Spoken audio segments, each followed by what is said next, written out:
आज की इस वीडियो में हम बात करने वाले हैं, अगर आपके लावा फ़ोन में रिंगटोन का साउंड नहीं आ रहा है, कॉल आने पर रिंगटोन नहीं बज रहा है, तो ये प्रॉब्लम ठीक कैसे करें। तो इसके लिए लावा फ़ोन में सेटिंग्स ओपन करिए। सेटिंग में नीचे आइए, साउंड एंड वाइब्रेशन आएगा, इस पर क्लिक करिए। साउंड एंड वाइब्रेशन में नीचे ये रिंग वॉल्यूम आएगा, रिंग एंड नोटिफिकेशन वॉल्यूम आएगा। अगर आपके फ़ोन में ये साइलेंट है, म्यूट है, तो इस वॉल्यूम को फुल करिए इस तरीके से। उसके बाद ऊपर अब ये फ़ोन आएगा, फ़ोन का आइकन आएगा, फ़ोन पे क्लिक करिए।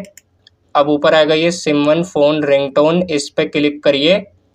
और यहाँ पे अगर आपके फ़ोन में ये नन सेलेक्ट है, कोई रिंगटोन सेट नहीं है, तो इनमें से कोई रिंगटोन सेट करिए। रिंगटोन लगाने के बाद नीचे ओके करिए।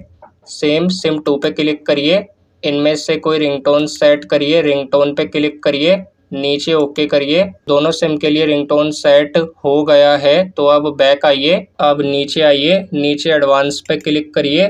यहाँ पे DND आएगा, डू नॉट डिस्टर्ब मोड, इस पे क्लिक करिए।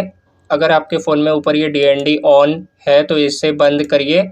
अब अपने फ़ोन को रीबूट करिए, बंद करके चालू करिए और अब चेक करिए कॉल आने पर रिंगटोन का साउंड आपके फ़ोन में आ रहा है। तो वीडियो पसंद आई तो इस वीडियो को लाइक ज़रूर करें।